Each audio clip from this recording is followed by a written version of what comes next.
what do they think about you? What is the emotion that comes up when they hear about ClickUp? And do they love the product? Obviously, brand is pretty, cohesive of every single thing that you touch. But to get the awareness is really very important when you're looking to build a multi-billion-dollar, IPO at some point level company. It's important. So hiring a creative team that understood creative and then could apply the B2B frameworks of who we were going after, our ICP's target market. That was sort of the perfect mix of how I built the team. And I think it can be small things. It can be, think about how do you differentiate yourself? What do your feature releases look like? What are the things you talk about in market look like? What are the videos that you're creating look like? And it doesn't have to be that expensive. You just have to do it well. And doing it well is obviously not easy. You have to have the right people to be able to do it. Creating content for content's sake doesn't matter. You can create thousands of pieces of content that do nothing. There's a lot to learn from these individual communities. And I think it's what will resonate with that audience, what's already trending within that audience, and what are they talking about? Where, years ago, it was everyone in the world, when something would go viral or have 20 million views or 50 million views, everyone would be talking about it. Today, there are such sub-communities where virality can exist in a world where you don't even know about it because it's so prescriptive to that core demo. We so deeply integrated our partners into our content. We gave them shows, we gave them guests. We did things that were maybe taboo in the industry, but we felt like it made a lot of sense with our network because it was focused on tech and finance. When people would see the creative that we would come out with, they would share it on LinkedIn.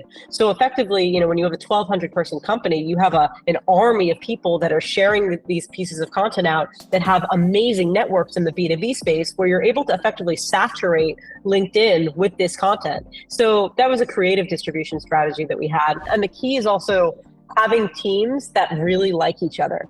Like product marketing has to work really well with your creative team. Your creative team is basically supporting your entire organization. So if you're looking at it as this siloed little function, it's not going to work. But if you're looking at it as something that supports your entire organization, it's a little bit different. You want everyone to have an opinion on what you're doing, because at the end of the day, every single person on LinkedIn 2 days ago was talking about Canva, and they were talking about how Canva is enterprise ready. So no matter how cringe that was, effectively they achieved their results. More people were talking about them than ever before. The second tier to the influencer of the buyer, right? So who reports to the CFO? Who reports to the report of the CFO? The chain of influence is not just the end decision maker, it's who has influence to that decision maker. And I think we forget about those people a lot when we're marketing. We're saying we have to hit our end buyer, which is the CFO. But there's a lot of people around the CFO that have impact on him or her. So how do we do that? We have to reach them first. So what are they dealing with?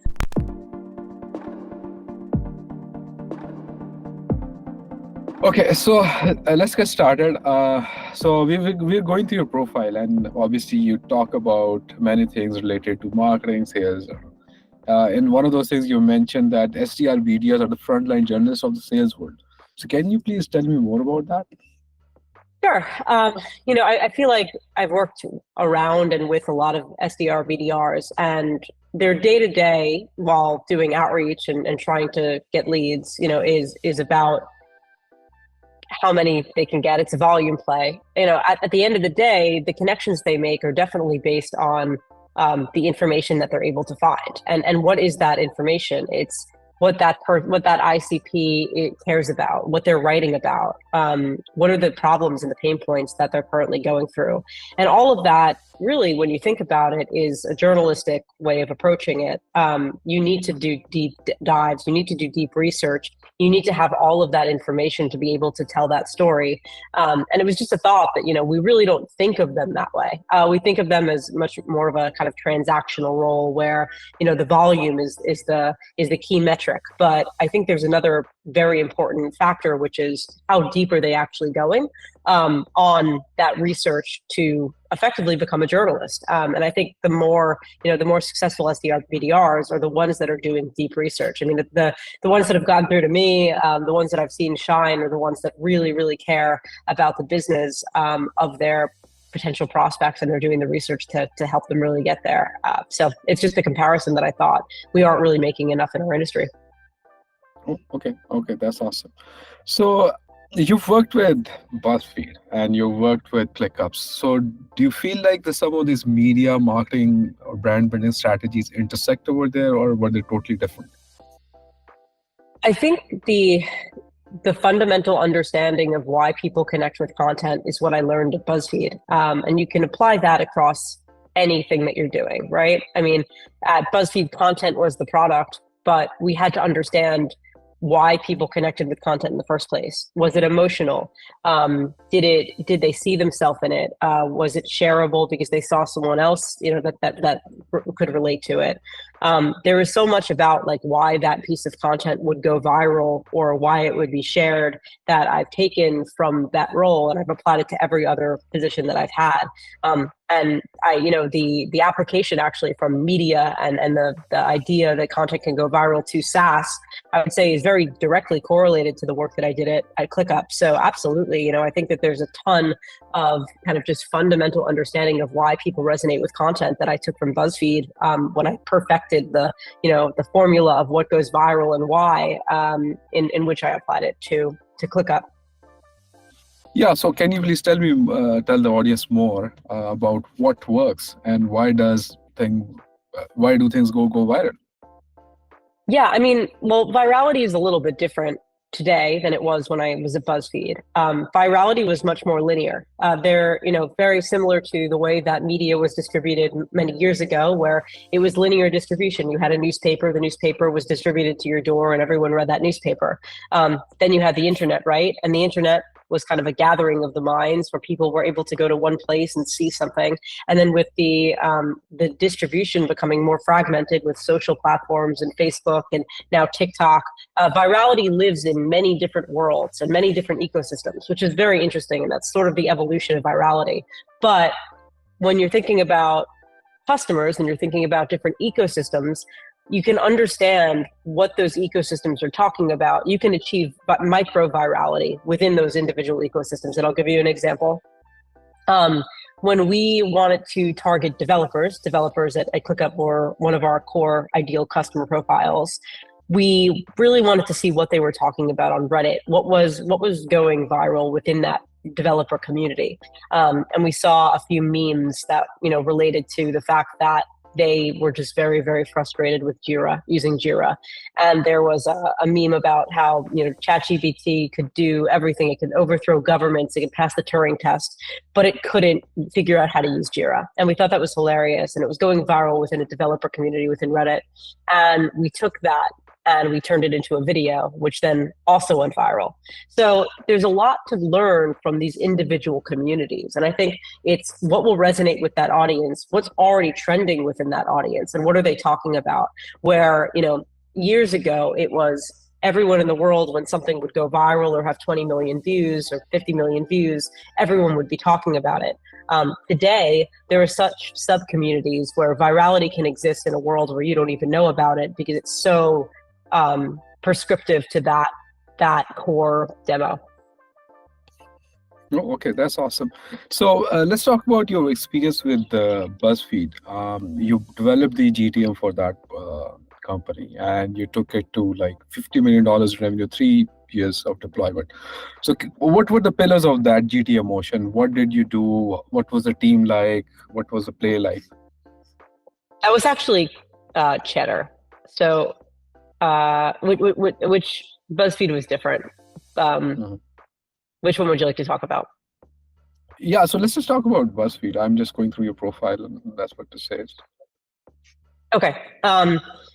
BuzzFeed, yeah, I mean, BuzzFeed was, when I started, it was an experiment. It was 10 people in a room. It was figuring out what we thought could be the future of digital media. It was the Wild West. No one really knew. And the GTM playbook was effectively experimentation. There was no playbook.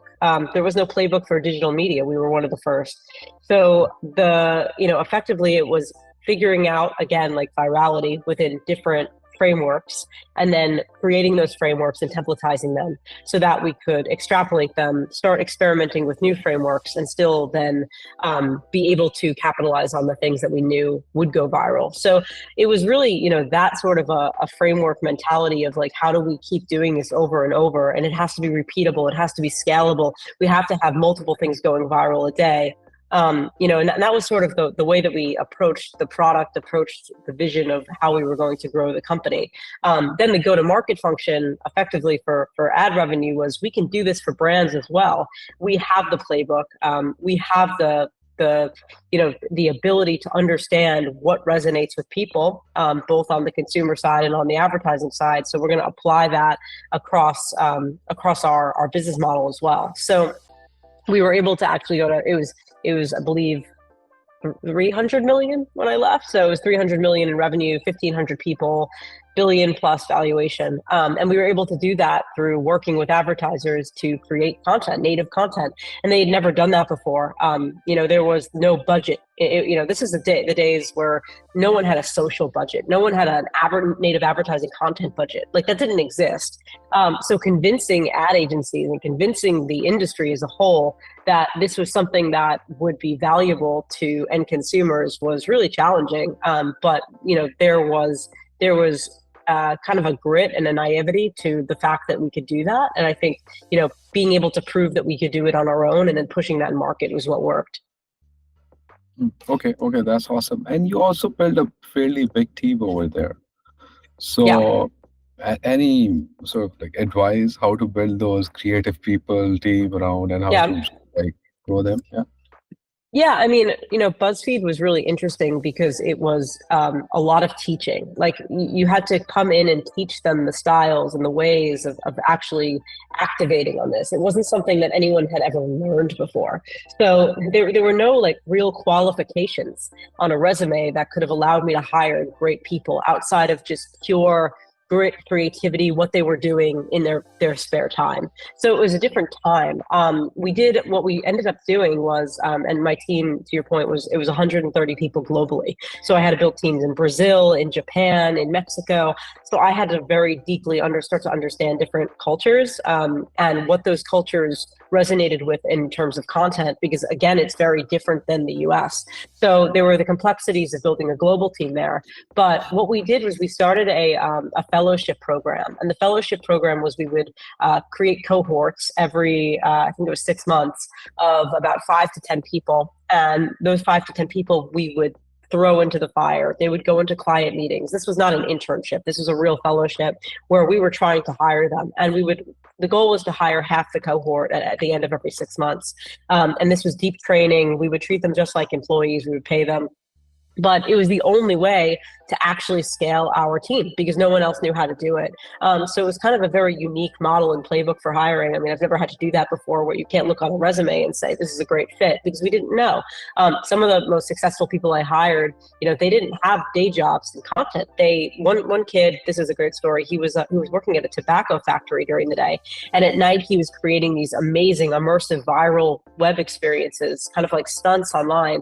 He had taught himself to code, and he had, some good ideas, and he would throw pages up and they would kind of go viral.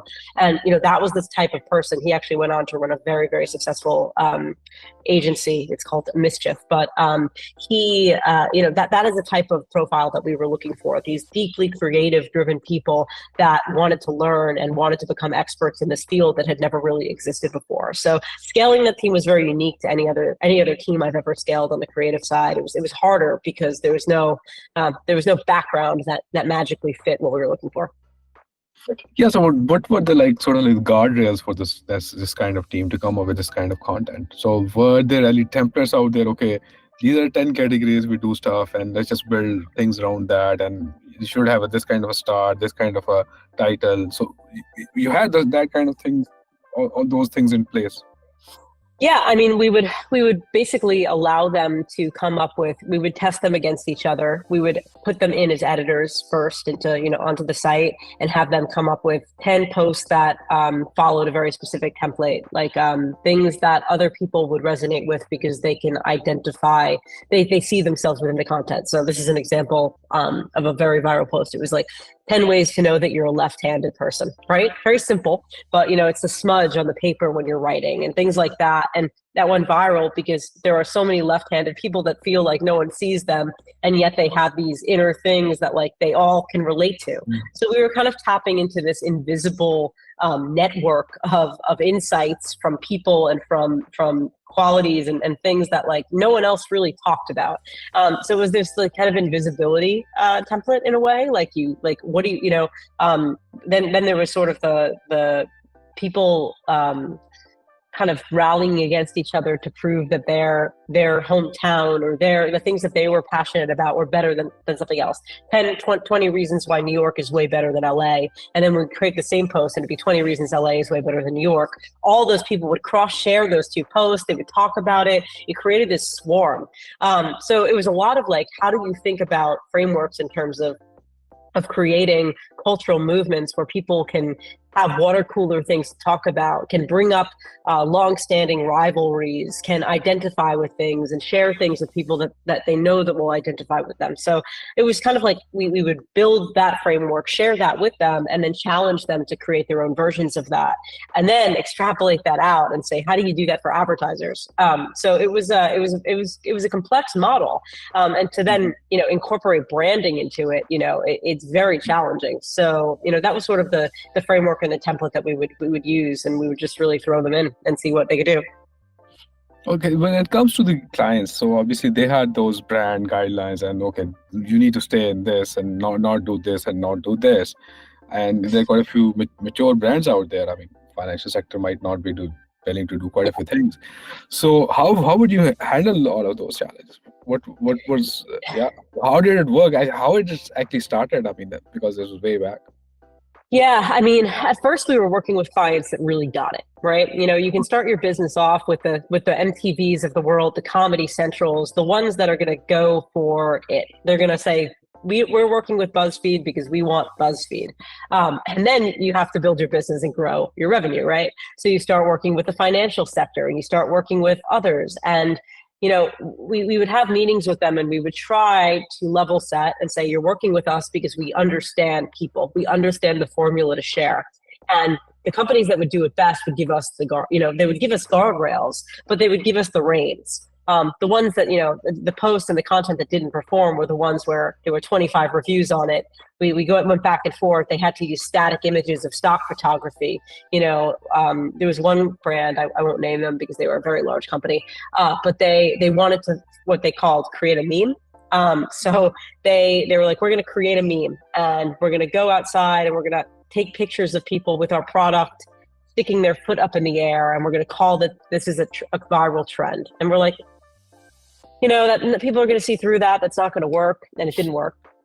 So, it's a lot of level setting. It's a lot of education at the client level. I think for that, it's an immense amount of education because the ability for the content to actually succeed is hinged upon the ability for you to educate the client on what works and what doesn't, and for them to believe you and take a chance and take risks.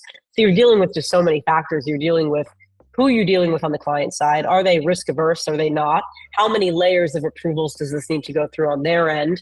How forward thinking are they? And why are they working with you? Are they working with you because all their competitors are working with you, or because they actually believe that if they deeply work with you and integrate, they can reach a consumer set in a way that they haven't been able to before? So do you remember any case study which was like, okay, this was a difficult client, but they followed you guys, they adopted all the practices and worked wonderfully well? Yeah, I mean, Geico was a fantastic example. Geico fully got it.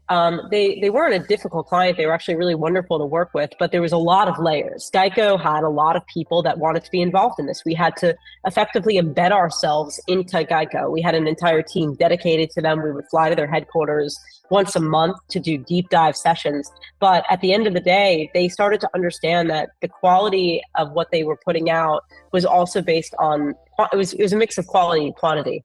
And they wanted to do BuzzFeed style content because they were working with us, and they were also investing, they're very good at doing native advertising within placements that make sense. And I think that was one of the most successful things, where they were able to really embrace like the BuzzFeed style of content. They were publishing, 100 posts a month. They were able to like capitalize on memes, capitalize on pop culture, tie in. They weren't just talking about themselves. And I think that's what people really resonated with. Same thing with GE. very smart. They did a lot of really great integrations with us. One of my favorites is when we completely redid the entire website to be a time machine, and the whole thing was presented by GE, and we GE wanted to be known as the company that has really effectively leveraged evolution of technology through time, and we went in and we recreated our site, and we wrote articles in the style of the 20s, the 30s, the 40s, the 50s. And it looked like this incredible time machine. And then every decade and every era had its own style of content, and it went really well. It was really great. And, I think the companies that were able to embrace us and what we did well and sort of blend their brand with ours were the ones that succeeded. Oh, okay. That's awesome. So then comes this Cheddar Inc. Okay, so you join them, and obviously you have an amazing run over there. So 3.5 years from less than $1 million to 50 million. So tell us about that play. Yeah. I mean, Cheddar was so Cheddar. Just to give you some context, Cheddar was the brainchild of John Steinberg, who was my former boss and the president of BuzzFeed. And I left BuzzFeed to start Cheddar. So Cheddar wasn't a company when I joined. It was me and John and one other person. And we effectively were taking this bet. And this is really interesting. At the time I left BuzzFeed, we had noticed a trend in the fact that Facebook and other social platforms, we had always viewed them as, the rails. We were the train and they were the rails, and we ran on them, and we were able to distribute our content to the world globally through their platforms. And what we noticed is they started to deprioritize our content a bit, which scared me, definitely. It scared me for the model and the future of what digital media looked like. And there was also an uptick in sort of the emergence of live video and what that looked like. And there was another trend on the consumer side, which people were starting to very, very, very slowly, and this is common space now, but very slowly cut the cord with cable. They were sick of a $150 bundle a month in which you had no choice and no opportunity to pick what you wanted, and you watched maybe 2 of those channels. So I joined to start Cheddar because we were betting on the fact that consumers would cut the cord with cable, and there would be a rise in the number of OTT and streaming providers. The only 2 that existed when we started Cheddar were Hulu and Netflix. So it was only on-demand content, really. And we believed that there would be a subset of streaming platforms that also wanted news and live content to compete with the old legacy cable bundles. And if this hypothesis proved correct, there would also be a race to really secure a lot of live and on-demand content that was focused for millennials. So effectively, we built what we called the first post-cable network. It focused on tech and finance and business news for millennials, and we were often called the CNBC for millennials. And our bet really paid off. Consumers, it's just everyone knows this, but consumers cut the cord with cable. No one has cable anymore. They have their streaming subscriptions, and they subscribe to YouTube, and they subscribe to Hulu, Fubo and Philo and Pluto and all these OTT systems that never existed before. So we through a ton of hard work and grit, we built a 24/7 cable company, post-cable company, live media news network overnight that was able to get onto all of these OTT streaming services because they were looking for this content. And we had the upper hand because a lot of the other companies, the BuzzFeeds then and the Pacemates and all of these other digital media companies were now thinking to themselves, holy shit, how do we get into the streaming world? But they couldn't because they had not natively created the content for that. So we were in this kind of category of our own, which is really unique. And the way that we built the revenue model was that we deeply integrated, unlike any other cable network or post-cable network or any other content, we so deeply integrated our partners into our content. We gave them shows, we gave them guests, we did things that were maybe taboo in the industry, but we felt like it made a lot of sense with our network because it was focused on tech and finance. So we really focused a lot on those types of companies and products. So in terms of creative and all of this production and all of this, how did you scale all of this? We didn't want to be a legacy cable company because those companies, to create their networks, it's hundreds and hundreds of people. So we used a lot of new technology, like something called Live View, which is effectively a live streaming backpack that can upload to the cloud natively. So instead of having giant camera crews and trucks, we had people and, 2 cameras with people with backpacks on, and we would do on-demand hits with one person. Where we would, go to the Apple conference to cover the keynote with one person. So we were able to do things at such scale, with such more efficiency because of technology and because the ability to move faster. And that's how we were able to do it. It was fast, but it was slow. It's you get one good guest, you get 2 good guests, you keep getting better guests. Other people start hearing about you. It was to the point where we changed our slogan to Cheddar, I think I've heard of it, because people would say that. They would say, oh, I think I've heard of that, because they'd seen it in their feed. They had seen it, their colleagues were on it. Their CEO was on it. So it became this really global network effect within the tech and finance, community, where people had heard about it because there were so many people in their ecosystem that had been on it. And that was sort of how we became sort of this interesting viral news network within that industry. Oh, okay, that's awesome. So why ClickUp? So because ClickUp had people had options, and yeah. So obviously ClickUp is a fairly unique idea that they've done really well. But why would you join them? Yeah, so after we sold Cheddar to a cable company, which is ironic, but not ironic, because cable companies wanted to get into the OTT space after. So we sold Cheddar, and it was like we sold it to the 4th largest cable company in the US. So immediately overnight, we became a 15,000 person company. And that was not for me. And in thinking about what I wanted to do next, I always wanted to join a tech company. I was always enamored with tech.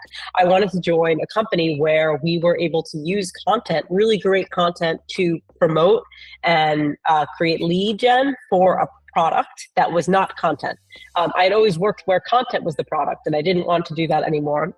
So I was looking for companies where the belief system was that we could build a really unique and differentiated brand through branding, through content creation, through best-in-class marketing that no one had ever done before, that was really bold and visionary. And I was also looking, obviously, for a product that had product market fit, that people liked, that I believed had a large enough addressable market to do really well, and looking for a company with a founder that was visionary enough to want to, go big in IPO. And I think ClickUp was sort of that perfect mix for me. ClickUp, had done, I believe it was like 10 million in revenue bootstrapped. They had product market fit. People loved the product. I did a deep dive on consumers, and people were obsessed with it. It was better than anything else they'd ever tried. And at the same time, the CEO, Zeb, had such a vision for what he wanted from the marketing side. He wanted to be bold. He was bold. He's a very vibrant guy. And a lot of that really connected. And I was like, I think I can build, the BuzzFeedified version of marketing at this tech company. And that was sort of the perfect marriage for me. It was, I want to have an amazing product to support, but I want to be able to do what I did at BuzzFeed and Cheddar and build a best-in-class marketing creative team that creates funny content that resonates with people in a really meaningful way, that hits their pain points, but also makes them laugh. So can you please tell us about the journey? So this is where you started. So you're a 10 million, then you're growing, you're building your team, you're doing experiments, building different content. So what was the process like? Yeah, ClickUp was, I started when we were Series A. We were on the cusp of becoming Series B. And we made a big investment in content. We decided, day one, I told our CEO, I said, we need to do this in-house. There's no agency I'm going to be able to hire or work with that's going to be able to build this brand for us. So he trusted me with that, and we built a best-in-class creative agency and branding agency. We had obviously the fundamentals of marketing. We had performance marketers. We had, people focused on the demand gen side, lifecycle marketing. But then we had a best-in-class creative team that could support all of these functions. We could create hundreds of ads a month. We could do things, we could create amazing world-class events. We just had this amazing team that could move so quickly, that understood the brand so well, that had really experienced this before. And the key factor here is I hired a lot of my team from BuzzFeed. So I brought them over to ClickUp to do the same thing that we did at BuzzFeed for a tech company. And I don't think tech had ever seen anything like that before. So it was a bit of a belief, a little bit of an investment, the investment that, hey, we want to become a multi-billion-dollar company. And to do that, we have to punch up at our competitors who are worth $50 billion market caps. And we're going to be able to do this. And we're going to spend a lot of performance marketing. We're going to spend a lot on X, Y, and Z, on design, on branding. And to do that, we have to be able to move very quickly and hire best-in-class people that understand content. They haven't just lived in the B2B world, because I actually don't think that that's perfectly synonymous with success. So hiring a creative team that understood creative and then could apply the B2B frameworks of who we were going after, our ICPs, target market, that was sort of the perfect mix of how I built the team. Okay, so you've actually written that you strategically trolled the competition. So can you please tell us about that? Yeah, I mean, when you're competing in the second largest tech space, right, next to CRM, project management, work management is incredibly crowded. We're a Series A going on Series B company, punching up against companies like Monday that are going to go public, Atlassian, 50 billion, Asana. The competition is going to eat us alive if we don't do really bold things. So, we took our bets in being able to punch up. And, I think there's a sweet spot there. You don't want to hit against everyone. You want to pick your enemy, your frenemy in the market, and punch up against them when it makes sense. We strategically chose Atlassian Jira, once because they are a $50 billion market cap company. You're going to punch up against a $50 billion company. You can level set yourself to the place where they are. You're in a good spot. And second is there was already public sentiment that alluded to the fact that there was dissatisfaction within their product. And the public sentiment was pretty poor, especially on Jira. So when we started coming up against them in market and winning, and we got all this feedback from our sales team. So we were deeply integrated, all the learnings and data and insights were coming from all parts of the company, which is also what made us really successful. We just really worked well with everyone within the company. But there was a lot of kind of dissatisfaction with Jira in market. And we said, we're going to create a campaign that's sort of like Mac versus PC style of advertising. And we're going to create these basically Saturday Night Live style skits that are advertisements that punch up against Jira. And we're going to create frameworks that people know. So like a fake pharmaceutical ad where we position ClickUp as the solution, a better tool, the prescription that will help you when you're dealing with Jira. So we did a lot of really creative styles of advertising to punch up against them. And then I think they got very frustrated with us and our ad campaigns, and they took very public, I just posted about this today, but they took a very public jab at us at their largest product conference of the year. And instead of just kind of sitting around, we took that and we remixed it and we turned it into an advertisement again for ClickUp. And so, they sort of realized that we were not messing around. We had the team and the ability and agility to really take things and spin them very quickly and do it in a way that was just like, so not cringe, if I could say it. It really spoke to the market. It was funny. It did it in a delicate way enough where I think we hit just kind of all the right pillars of good marketing and good competitive marketing and jousting. Okay, so this is the creative strategy. In terms of distribution, where were you? Yeah, we were everywhere. So, part of it is I've always believed deeply in your ability to have, especially when you're B2B, your target market, where are they? They're on LinkedIn, right? So when we would create these advertisements, of course, we would put significant dollars against them on the performance side. So OTT, on YouTube. So some of these videos would perform really well, would get millions of views just on performance alone because we were able to scale them with efficient CAC. But the second part of it is we would have, a lot of our growth with people that joined the company, a sub benefit of doing great marketing is the fact that you are able to hire great people because they're attracted to you because of your marketing. So when people would see the creative that we would come out with, they would share it on LinkedIn. So effectively, when you have a 1,200 person company, you have an army of people that are sharing these pieces of content out that have amazing networks in the B2B space where you're able to effectively saturate LinkedIn with this content. So that was a creative distribution strategy that we had. We worked with influencers too, but it was sort of this trifecta of we were doing a lot of performance marketing. We were able to target the right people through some influencer partnerships where we knew that it would make noise, and then we were able to really push an army of content out on LinkedIn and get a tremendous amount of traction there and hit a lot of ICPs that way. Okay, so this seems like maybe it's a top of funnel play for you guys, so because in B2B. I mean, you would want to have those case studies and white papers and those comparisons, something of that sort, which maybe move the customers. But so, do you have all of those, or is it like a massive awareness and then some people will trickle on their own?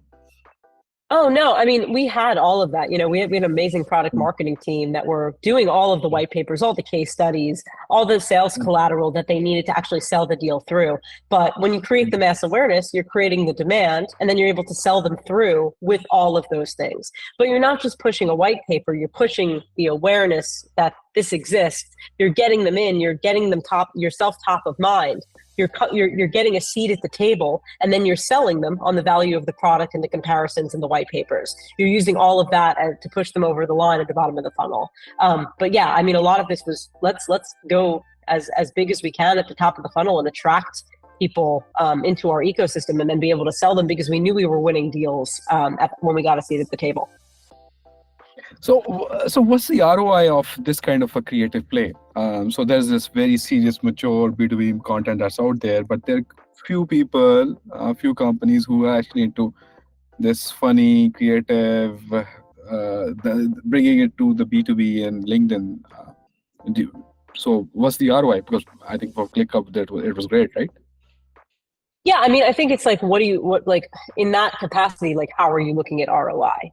There's immediate ROI, which is you put one video up and what is that, what is the CAC on that video? And then there's ROI of building a brand. And I think like building a brand, if you want to be a company that at some point IPOs, you have to. There is no way you can IPO with a direct response strategy. I just don't believe it. You have to build a brand. Now, some companies don't need to build a brand where the TAM is every single person. But when you are working at a company where your TAM is teams of 1 to thousands in every single subset of every single industry, from marketing to tech to developers, you have to build a almost consumer level global brand. So that's the ROI of being able to do that. Like, do people know about you? What do they think about you? What is the emotion that comes up when they hear about ClickUp? And do they love the product? Obviously, brand is pretty, cohesive of every single thing that you touch.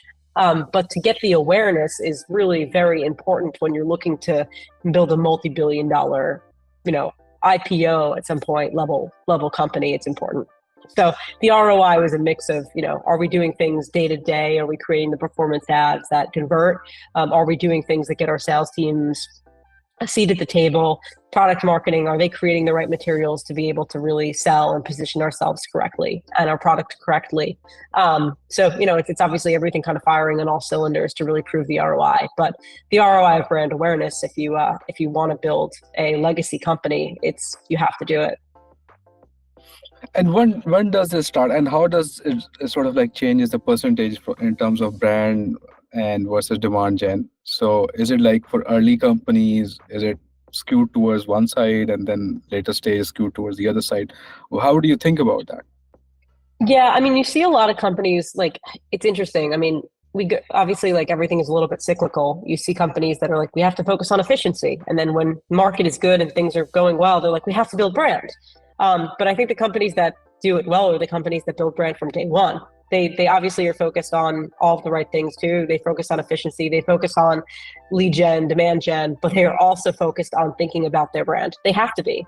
And I think if you start too late and you only focus on demand gen, you're going to run out. Like you're going to kind of be saturated within that. There's not unlimited demand gen if you're only doing very few marketing activities. So I think you really need to be thinking about what's next, what's the evolution of the marketing strategy from day one. Of course, there could be like hey, we have to hit this to a point where we can prove some level of product market fit before we go big on branding and marketing. But if you do it too late, you're already too late. Your competitors have built mega brands, and you haven't been able to. I've seen companies that they missed their window to raise and build a monumental brand, and now they're playing years of catch up. And they're well, we did it efficiently and we did it this, but they're light years behind in branding, and that really does make a huge difference when you're playing at the level that these companies are. You're talking about billion-dollar differentiation between the companies that decided to build brands and the ones that didn't. Maybe they have a good small exit or good exit, but they aren't going to IPO. Okay, so in terms of brand building, somebody has to start this process. How should they think about it, and which areas, which channels will actually get them the best return for their money? Well, brand building is not, you can't really think about it about like return for your money. That's also the problem, right? Like if you're only focused on efficiency and you're not focused on building brands, you're going to look at it that way, and it's not going to work, because you're going to say this isn't working, but it has to work over time. And there are other factors outside of CAC and ROI that are, it's sentiment, it's public sentiment, it's media listening. Are people talking about you? Where are they talking about you? How are they talking about you? Are people ripping your videos because they're so good? Are you a water cooler, like type of play? What's your K factor? Is there a word of mouth K factor and virality that's happening as a result of your product because people are talking about your advertising and your marketing and how you do that? So there's definitely like the need to think about it outside of just direct ROI. And I think that's very tough for a lot of companies now that are strapped with efficiency. But I think the ones that will then really win is when the cycle changes again, and the brands that invested in brand start to think about it. And I think it can be small things. It can be, think about, how do you differentiate yourself? What do your feature releases look like? What are the things you talk about in market look like? What are the videos that you're creating look like? And it doesn't have to be that expensive. You just have to do it well. And doing it well is obviously not easy. You have to have the right people to be able to do it. Creating content for content's sake doesn't matter. You can create thousands of pieces of content that do nothing. But if you're doing it well, there are a lot of ways to really stand out and differentiate. So to me, seems like you went into ClickUp and you built a media company out of it. So if somebody has to follow this step, what kind of functions they are looking at? Video, motion graphics, design, social, influencer. You're looking at kind of everything. You're looking at the full scale of creativity that can then work really well together. And the key is also having teams that really like each other.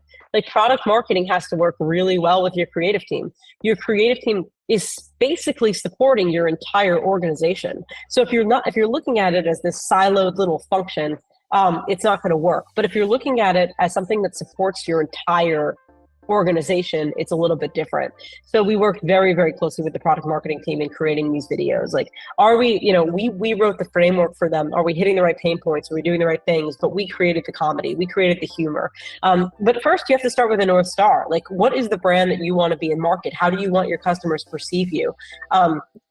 Where are you okay with towing the line as it pertains to humor and emotion? What is the emotion you want people to feel? And I think it differs depending upon where you are, but you have to start with that kind of vision of what the North Star is and build from there. But the skill sets are, you need creative people that can build and create things quickly. Okay, so right now, with the current meltdown and there's no VC money around and all of that, and all the cuts are actually going towards the marketing side of things. So what advice do you give for the people right now? Or how should they approach all of this? Because this is a fairly expensive and it takes a while to get the results in, right? I mean, it really depends. I think there are going to be the companies that are not going to do it because they are only focused on efficiency. And I think, in a year or 2 years when the VC money becomes more available again, and you're starting to see it, they're going to be in trouble. Like there's not a way to say, like, okay, that makes sense. I think right now, my thought process would be, how do you do it efficiently, right? How do you start to build that muscle? Because that muscle is a muscle, and that muscle doesn't happen overnight. We didn't get great at doing this overnight. We tried and we failed and created a lot of things, and we did it at scale. And that's the only way to be able to do it. And not everything is going to be a hit. It's not, not everything is going to like be your home run. So how do you start to build that muscle? How do you start to do things that differentiate yourself from your competition? How do you start to stand out? What does that look like? I mean, you have to start to think about that and then hire a few of those roles that can create things that do that for you. Whether it's amazing product videos, whether it's feature release videos, whether it's an awesome YouTube strategy, whether it's really immersive content, whether it's newsjacking, it's taking things that people in your subset of ICPs are already talking about and being able to own that. There's ways to do that now. And with AI, there's a lot of opportunity to be able to do that more efficiently and at scale. And I think with Sora and some of the other tools that are coming out, you will be able to do that without hiring a big team. But we weren't a big team. We were, I believe, comparatively, we were 15 people, but the amount that we were able to do, and compared to what you would pay an agency, we were very, very efficient. So I think at the end of the day, people that are like, oh, we can't invest on this internally, the amount that they're going to pay agencies over the lifespan of building marketing is going to be 10x what we ended up, spending internally. So, you look at short-term cost savings versus long-term efficiency, and the model changes completely. So I would say it's just a kind of a mindset shift. You're not maybe looking at it correctly if that's the way that you're thinking. Also, again, it's aspirations. What are you looking to be? Are you looking to be a legacy $10+ billion company? Because there's a different roadmap for that and a different blueprint. Okay, so were there any pivots with the branding when it comes to ClickUp, your ClickUp journey? So, okay, there was this messaging that was going on. No, we are this kind of company now. The messaging has to go in some other direction. And so did it change or still the same? I mean, it never changed. Like, we never pivoted our mission, our vision, what we wanted to bring to market, how we wanted to come across. There was never like, we need to be more serious, we're going to enterprise. And that was actually a really interesting thing, because I think we, from the beginning, we believed that no matter if it was SMB, mid-market, or enterprise, they would still relate to our branding high level, because at the end of the day, these are buyers. People, enterprise level buyers are still buyers. And if they are immersed within your ecosystem of marketing and they like what you're doing, they're going to pass it along internally. All of a sudden, you kind of start to live rent-free in their mind. And now when they're evaluating, when it's time to evaluate work management, project management software, you get a seat at the table. And then it's the job of your sales teams and your product marketing teams to really be able to sell that in. So the model is still the same. The messaging might shift, right? As you become more enterprise ready, as you focus on different features that are more poised towards enterprise, the actual value prop messaging shifts and feature shifts, but the overall branding doesn't shift. I think it's just letting people know that you're enterprise ready, but that comes in at a different kind of point in the sale. Okay. So in terms of the current B2B marketing that you see out there, so are there any things that needs to be thrown away right away? Say that again. Are there any things that needs to be thrown away, which are being used and abused in in this B2B marketing, and you really don't like those? I think like creating a white paper to download a white paper like is not a great asset. Like, a white paper should not be your full funnel for how you get people in. Same thing with a webinar. You're spending so much time soliciting people to do webinars, to create webinars, when really like what you're getting, like 30 people on a webinar, like you're not really reaching many people, and the amount of hours that kind of go into creating something like that, and it's so saturated. I think I'm just seeing like a ton of saturation within and noise within the ecosystem now, where people need to step up and think about things differently. And I don't think this was like my favorite thing of all time, but did you see the Canva song? Yeah. No. Well, Canva did a Hamilton style rap at their product conference to announce that they were going in, that they're enterprise ready. And while it was very polarizing, which I think sometimes great marketing is. Not that I think that was great marketing, but great marketing is polarizing. I do believe that. If you're not polarizing, people aren't talking about you. And everyone had an opinion on it, which is great. You want everyone to have an opinion on what you're doing, because at the end of the day, every single person on LinkedIn 2 days ago was talking about Canva, and they were talking about how Canva is enterprise ready. So no matter how cringe that was, effectively they achieved their results. More people were talking about them than ever before. So I think we just need to, like, regardless of, maybe we make things that are really great and people talk about them, but they do need to be polarizing. And that's why we did the Jira campaign, because we realized people, I right before it happened, I sat our CEO down and I said, hey, people are going to love this and people are going to hate this. And I was like, that's what we want, but I want to prepare you for it. And I think we need to step outside of the box a little bit more and do things that people both love and hate. And I think that there needs to be a little bit of a risk tolerance for that. Attention spans are also short. People are going to forget about things, but obviously it can't be offensive, deeply offensive, but I think we just need to be a little bit more polarizing, because it means we're taking chances, we're taking risks, and I don't see a lot of that. Okay, so you're suggesting cringe works. So in terms of, if let's just say if Jira has to rebrand, pivot into this kind of direction, so is it possible for them? Is it like too sort of like fixed? They have this positioning now and they just can't do it. Well, I think they need to fix their product first. But I think it starts with, like, you have to have a product that backs up your marketing. Like, people see through that. And I think if those two things don't connect, again, it's a very like holistic look at approach to your brand. If your brand messaging isn't backed up by your product, you're not able to do it. So I don't really have advice for them on how to do that, except let's you fix your product and then we can work on the marketing. But, I think that's first and foremost. Like, when you have a product that really is able to hold the marketing messaging at its core, then you can kind of do what we did. Okay, so that's awesome. So anything that I missed, do you want to share? Please let me know.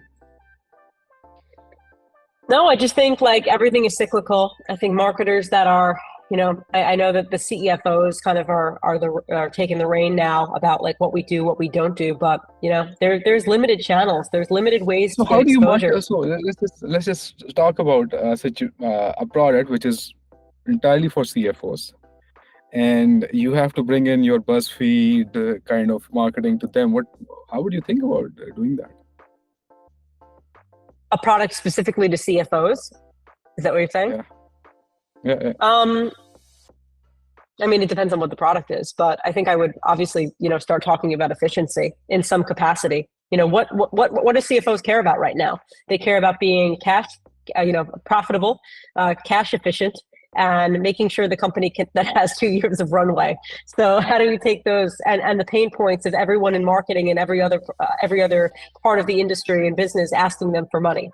So how do we take those pain points of the CFO and create messaging around that? Obviously it depends on the product, but you look into the insights of what are those people dealing with at that period in time that is going to break through the noise and get to them. And then how do you take that and make it funny or make it serious or really like connect with them? But that's sort of the high level messaging that I would go with right now. And where will you find them? Where would I find them? I mean, are we talking about paid or are we talking about organic? Because paid, you can target. Yeah, well, it can be both. Which channel will you find them? Yeah, I mean, there's certainly like a lot of groups, a lot of YouTube channels that they're watching, but it's very highly like specific things. So I think it becomes more niche when you're talking about like a very, very, very specific decision maker, like the CFO. LinkedIn, of course, and then through paid channels, like there's still YouTube There's still Facebook and Instagram, and the CFOs are on Instagram and TikTok and Facebook too. You just have to have the right messaging to connect with them and target them right. So in such situations, and maybe with ClickUp also, do you sort of like go to those channels also, like TikTok is on your list or not? Absolutely. Yeah. I mean, again, I think like it takes time. Like this stuff doesn't happen overnight. There's a lot of failure before you hit success. But yeah, you should be experimenting with those channels like that. That your customers are there, your buyers are there, or there's like the second tier to the influencer of the buyer, right? So who reports to the CFO? Who reports to the report of the CFO? The chain of influence is not just the end decision maker, it's who has influence to that decision maker. And I think we forget about those people a lot when we're marketing. We're saying we have to hit our end buyer, which is the CFO. But there's a lot of people around the CFO that have impact on him or her. So how do we do that? We have to reach them first. So what are they dealing with? And I think that's a big piece of marketing that sometimes misses. Okay, in terms of running marketing experiments, how would you think about it? And when do you sort of like say, okay, in this period of time, I'm going to do this many, and this is a success, this is not a success, just drop it off, let's just scale this one. What is your sort of? Yeah, I mean, well, there's marketing experiments across so many different facets of a company, right? There's like activation, retention, churn experiments, right, on that side. There's paid marketing experiments. There's organic marketing experiments.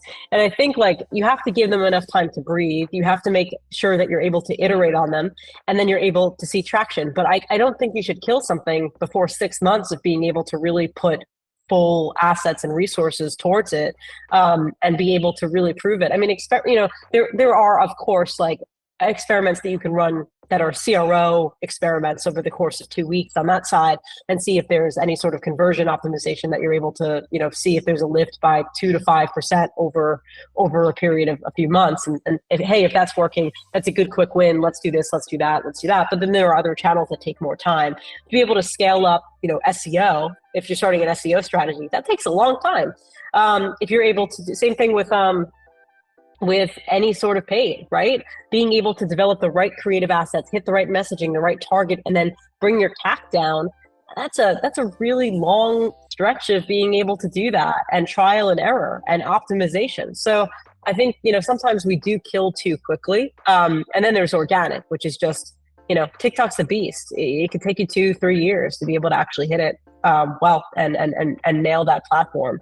So, I think it's different. You can't kind of level set and say like, hey, everything gets this amount of time, this amount of resources. You just have to dedicate what you prioritize in importance and say, these are the bets we're going to take, and then really focus on those bets.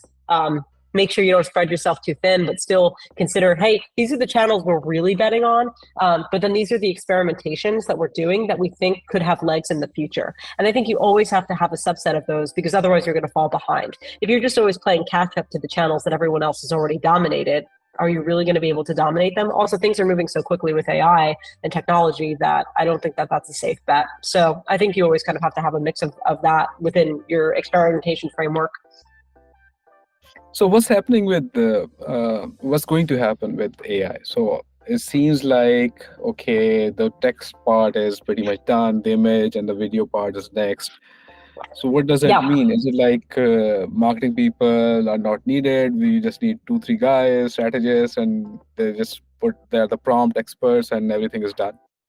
No, I mean, I believe a couple of things. I believe that AI should do a lot of the work that is the busy work for you, but you still need the frameworks and the thought process and that human understanding of how to reach those people, and then how to bring those ideas to life in a way that actually connects. And I don't think AI is ever going to be able to do that. So I think AI will make the process a lot easier. They will make the ability to create assets a lot easier, which is amazing. But you're still going to need those people that drive that forward and understand how to iterate on it and understand how to build upon it and leverage it in right ways. AI will never leverage itself in the right way without human direction. But I do believe it's going to make marketing a lot easier with the ability to do a lot of things, automated in a way that we weren't able to before, and also at half the speed. I mean, at 10x the speed. Okay, so maybe few more things. So marketers end up ruining channels. So maybe the email used to have a lot of conversion rate, then the marketers jumped in and they ruined it. So Facebook used to work, marketers jumped in and ruined it. So yeah. So is LinkedIn ruined, or is it something which is still there? And do you believe that people will just go back to just talking to people, meeting people in person, and just be done with this content stuff? No, I don't think that'll ever be fully replaced, because we consume so much. And now I think we understand that it's so fundamental to our learning and to our job. And I also think that, did you ask if LinkedIn was ruined? Yeah. Okay. So I think there's a lot of garbage on it, for sure. I think there's a lot of people yelling into the ether of just yelling. But I do think that there's a lot of value. And I think LinkedIn hopefully will at some point change the algorithm to focus on the things that really provide value to people and optimize for that.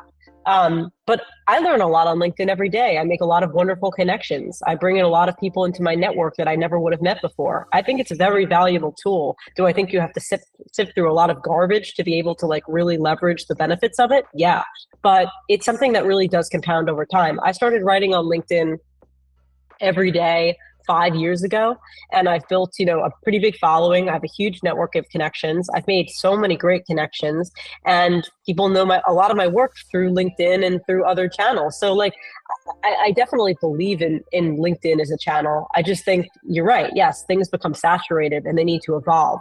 What's the next phase of LinkedIn? It's really funny. When we were at Cheddar, we did something, I don't know if anyone remembers, but we were the first ones to actually kind of hack LinkedIn. We we realized that brand LinkedIn pages were just not getting the visibility that people LinkedIn pages were, right? Your people are your funnels, your brand gets 10%. LinkedIn doesn't promote your brand and feed. It just doesn't.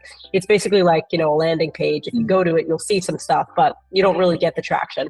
So we took our CEO, John's LinkedIn profile, and we started creating promotional videos on gadgets and tech for Cheddar that we pushed out on his profile. And we were the first company to ever do that.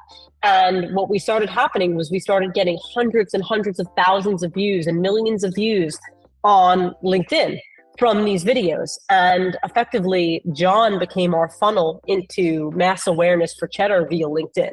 So I think there's ways to still be very creative on LinkedIn. There are people that have a ton of traction, but I think companies can start thinking about using their executives as their funnels and their employees as their funnels, because they also have their own very unique reach. So I think that there's lots of ways to do it. I do think there's a lot of clutter on there, but I think if you're creating great content, you still stand out.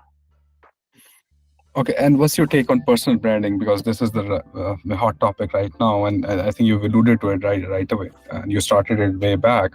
So Is this going to dominate the next 5 years? Yeah, I mean, think about everything is so, again, when the world is saturated with content and people and resumes and job, if you're talking about you want a job right now, right, and you're looking for a job and you're competing against 5,000 other people that are looking for that same job, you're a resume in the sea of resumes. And if you don't have a strong personal brand or something that you've built that you can show, who stands out, right? So I mean, I think it's a must. I mean, personal branding also allows you opportunities that other people don't get. It allows you to become a consultant, an advisor, a thought leader in your industry and in your space. And I think anyone can build that personal brand based on the experience that they've had. Their experience is probably unique to the world in some way, right? Whether it's their upbringing, whether it's their thought process, whether it's the way they look at the world, how they're inspired, they have something to offer. So I think when you kind of take a deep look at what makes you special, and maybe why people resonate with you, then you can start building that personal brand based on those pillars. But I do think it's a must-have. It's not a nice-to-have. You have to have a personal brand. Okay, so if I have to read more around the topics of creativity and building that creative machines and turning those out, do you recommend any books, anywhere I should look at?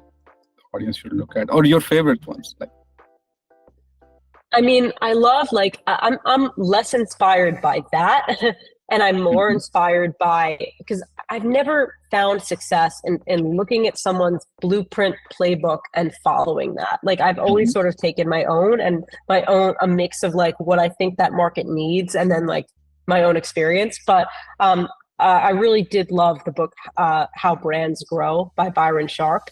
I think it's just a really good look at why people become loyal to brands and how that psychologically happens. So it's more like the psychological aspects of like what connects people to brands rather than how to do creativity. Because I don't really like read books on how to do creativity. I just try things and fail at them and learn from my failures. And I think that's like a lot of what you need to do. It's look at others, grab inspiration, open up your mind so that the world around you inspires you. Take tidbits of that inspiration, try your own things mixed on some of those frameworks, fail and learn and iterate. So if you were to write a book, what would you write on? Why the contrarian view always wins. Oh, okay. Okay, that's a good one. No, I mean, that's an awesome, awesome title. That's been my mantra from day one. I've always won on building a model with a contrarian view. Always. Yeah. So, I mean, this is great. This is an awesome ending to our discussion.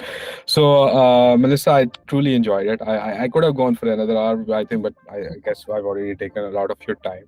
Well, this was great. Love the conversation. Thank you for the great questions. Truly. Yeah, really fun. I love it. I love it too. Thank you so much. Great talking to you. Have All a right, nice take care. day. Bye. Bye. You too. Bye.